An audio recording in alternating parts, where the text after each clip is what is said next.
વાત કરીએ તો છોટાઉદેપુરમાં હાઇડ્રો પ્રોજેક્ટ સર્વેનો ભારે વિરોધ થઈ રહ્યો છે। નસવાડીના ડુંગર વિસ્તારના 10 ગામોનો આ વિરોધ છે। હાઇડ્રો પ્રોજેક્ટ સર્વેનો આદિવાસીઓમાં ભારે વિરોધ થઈ રહ્યો છે।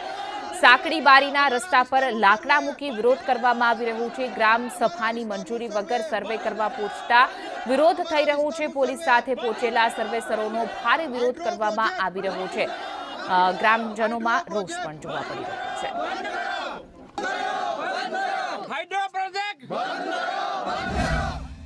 જેમાં ખાસ કરીને આ ડુંગર વિસ્તાર એવો એરિયા છે જેમાં કોઈ ચોમાસામાં ખાલી પાક લે છે અને ઉનાળામાં કોઈ પાક થતો નથી, બધું સૂકું છટ છે। જેમાં ખાસ કરીને બધા કાઠિયાવાડને મજૂરી કરીને જીવે છે અને ત્યારે સરકાર તરફથી જ્યારે હમણાં હાઇડ્રો પ્રોજેક્ટ જે પાવર્સ અમારા ડુંગર વિસ્તારમાં લાવી રહી છે તો અમે એનો વિરોધ કરી છે, કારણ કે અમને કોઈ રોજગારી નથી। અમારા વિસ્તારમાં ના કોઈ સરકારી શાળા સારી છે, ના રસ્તાના ઠેકાણા છે, ના આરોગ્યના ઠેકાણે, ના પાણીનો નર્મદાનું પાણી અમારે નજીક છે તોય છતાં અમારે ગામડામાં પાણી પણ નથી આપતા।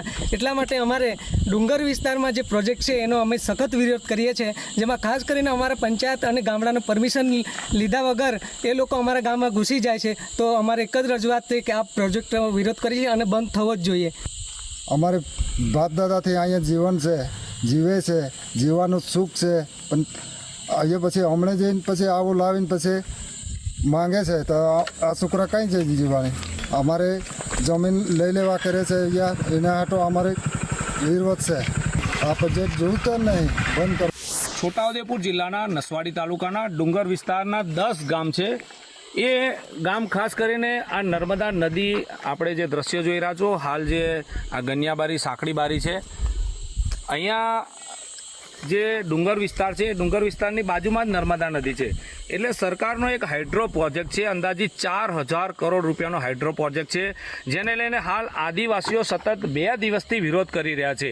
હાઇડ્રો પ્રોજેક્ટ જે આવી રહ્યો છે એના સર્વેનો વિરોધ અહીંયા ચાલી રહ્યો છે। ગઈકાલથી જે ખાલી સતત જે પોલીસ સાથે હાલ આદિવાસીઓ ઘર્ષણ પર ઉતર્યા છે ને હાઇડ્રો પ્રોજેક્ટનો સર્વે ન કરવા માટેનો આજે પણ વિરોધ યથાવત છે। એટલે ખાસ કરીને આદિવાસી વિસ્તારમાં જે હાઇડ્રો પ્રોજેક્ટ આવી રહ્યો છે એને લઈને ક્યાંક ને ક્યાંક હાલ મોટી માત્રામાં વિરોધ થઈ રહ્યો છે। ઇરફાન મહેમાન, સંદેશ ન્યૂઝ, છોટાઉદેપુર।